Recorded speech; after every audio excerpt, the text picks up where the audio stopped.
Alors, soyez salués depuis vos différentes positions.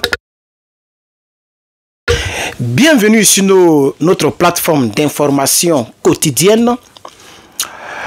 Le robinet est coupé du côté de l'Europe concernant donc le gaz, la livraison du gaz russe. En plein hiver, oui, il commence à faire froid un peu partout. Et bizarrement, c'est là que le président ukrainien Zelensky Volodymyr a décidé de couper le robinet sur ces pays alliés de l'Europe. Tous les pays européens, déjà la Slovaquie est très menacée, la Moldavie est très menacée et plusieurs autres pays qui recevaient le gaz russe via le pipeline qui passait sur le territoire ukrainien. Je pense que normalement, selon les organisations internationales, la guerre et toutes les guerres ont des principes. On ne mélange pas les guerres à des choses humanitaires. Ça, c'est ce que les gens ont toujours dit. Alors, c'est ce qui se passe ici. Volodymyr Zelensky se sert de son territoire pour pouvoir, soi-disant, punir donc, je vais dire, la Russie en empêchant à ce que le gaz russe puisse transiter vers son territoire. Donc, ça s'est passé depuis le mercredi. Excusez-moi pour tous mes collaborateurs dans mes 2-3 précédentes vidéos où j'ai mis ici mercredi 2 janvier. En réalité, aujourd'hui est le jeudi. Je me suis complètement trompé. Aujourd'hui est jeudi, mais le 2 janvier, c'est juste. Aujourd'hui est le 2, mais aujourd'hui est jeudi. Voilà. Donc, c'est hier, mercredi matin, lorsque le contrat a expiré, parce que normalement le contrat a été signé entre les deux parties en 2019 et ça devait expirer donc 5 ans plus tard, je crois bien. Donc étant en 2025, le contrat est arrivé à terme, donc nous sommes en 2025. De 2019 en 2024, c'est-à-dire 31 décembre 2024, il n'y a plus de contrat. Donc Volodymyr Zelensky a profité de cela pour refuser de renouveler le contrat. Voilà comment ça s'est coupé en réalité. C'est pas comme s'il a pris machette pour couper le robinet. Non, il faut qu'on vous explique ça. C'est un contrat qui liait les deux pays de la manière que le Niger utilise le Bénin pour faire passer le pétrole là. On est d'accord? C'est la même chose. Donc le contrat est arrivé à sa date d'expiration. Volodymyr Zelensky refuse donc de renouveler le contrat. Par conséquent, le robinet est ainsi coupé. Et plusieurs pays européens sont vraiment menacés. Particulièrement, principalement les pays qui sont dans l'est de l'Europe. Par exemple, la Slovaquie, comme je l'ai dit, la Moldavie, voilà. Quand vous prenez la carte de l'Europe, vous allez voir tous ces pays qui sont là-bas sont directement menacés parce que le pipeline qui traversait l'Ukraine livrait tous ces pays-là. Vous voyez? Alors, on va lire ici, ouvrez les guillemets. Nous avons arrêté le transit du gaz russe. C'est un événement historique. La Russie va perdre ainsi plusieurs marchés. Elle va subir des pertes énormes financières. Fermez les guillemets. Et ça, qui a parlé, c'est le ministre ukrainien chargé de l'énergie.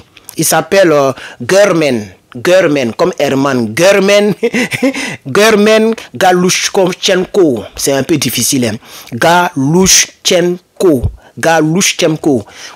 C'est lui qui a donc déclaré cela et le communiqué a été publié sur donc les plateformes ukrainiennes. Voilà, donc aucune livraison n'est plus permis et prévue dès hier. Depuis hier, il n'y a plus de livraison du gaz russe du côté donc de l'Europe de l'Est. Vous voyez? Et ils disent, c'est-à-dire les Ukrainiens disent que les autorités ukrainiennes ont pris cette décision, notamment le ministère de l'énergie, pour pouvoir punir la Russie qui, selon elle, ces autorités-là, la Russie va perdre des marchés. C'est vrai, la Russie perdra des marchés.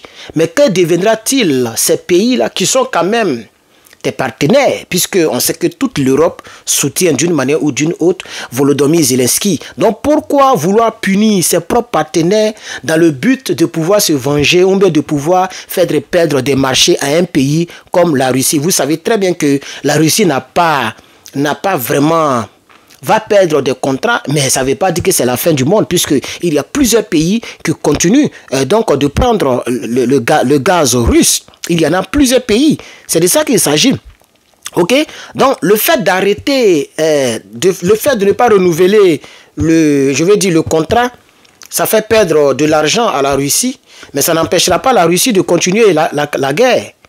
Il faut que Volodymyr le comprenne. Voilà. Donc, le premier ministre de la Slovaquie, il s'appelle Robert Fico. Robert Fico, il a parlé un peu. Il a dit qu'il doit avoir un impact drastique sur nous tous dans l'Union européenne si donc l'Ukraine ne renouvelle pas donc le contrat. Il aura un impact sur tout le monde. Vous voyez? Non, le premier ministre a vraiment, je veux dire, il a étalé donc ses inquiétudes. Mais est-ce que Volodymyr Zelensky va pouvoir rétalier? Est-ce qu'il va pouvoir est-ce qu'il va essayer de renouveler le contrat de l'an 2019? C'est un peu ça. Moi, je pense que personnellement, je pense qu'il est toujours dit que la guerre ou les crises diplomatiques ou tout ce qui s'ensuit n'ont rien à voir avec les actions humanitaires, avec les contrats commerciaux, avec les contrats commerciaux. Parce que vous allez voir que tous ceux qui seront impactés par cette décision, eux tous ne sont pas des politiciens. Eux tous ne font pas la politique, ne font pas la guerre. Il y a des enfants. Un gros pays comme la Slovaquie, comme la Moldavie, ça ce sont des pays, vraiment, c'est plusieurs personnes qui vont dormir dans le froid. Et nous sommes en plein hiver actuellement en Europe. Vous voyez? Donc, je pense qu'il est important de ne pas tout mélanger. De ne pas tout mélanger. Il paraît que c'est 14 milliards de mètres cubes par an, selon les chiffres officiels. 14 milliards de mètres cubes par an. Voilà, voici un peu tout ce que, je dis, Vladimir Poutine va perdre selon les autorités ukrainiennes. Donc, couper le robinet, couper la livraison russe à l'Europe via l'Ukraine,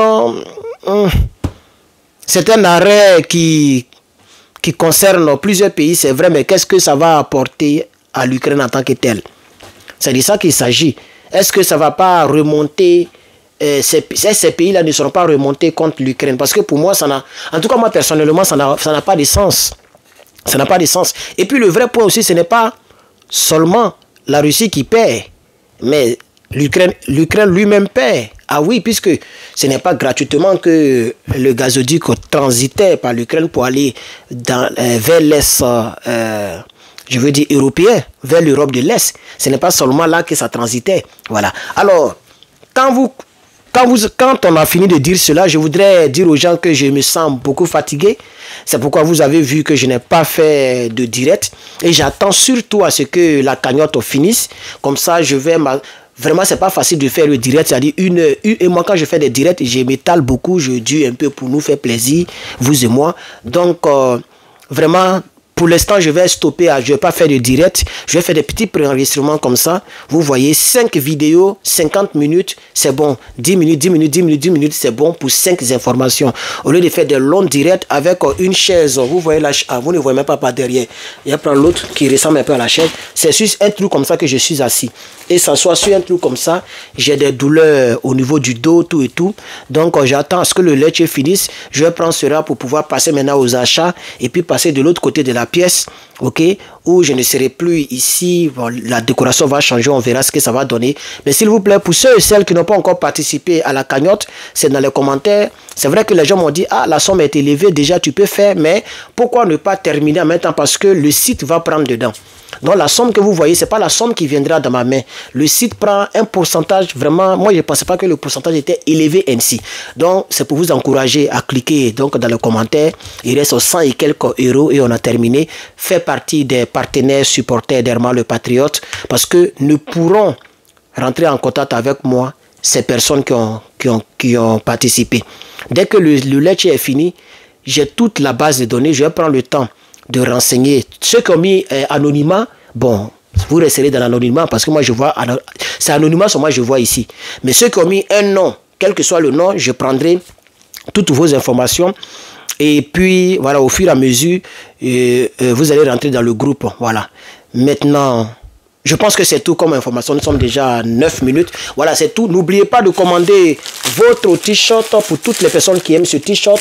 Voilà, cette semaine, nous faisons la promotion de ce t-shirt. Chaque semaine, on fera la promotion d'un t-shirt d'Herman le Patriote. Ça, c'est mon t-shirt phare. C'est mon t-shirt privé. C'est mon t-shirt privé et j'ai choisi vraiment un bon truc qui est 100% coton. C'est 100% coton. Vous pouvez le voir derrière sur le t-shirt. Voilà, 100% coton. Voilà, donc commandez votre t-shirt, ok?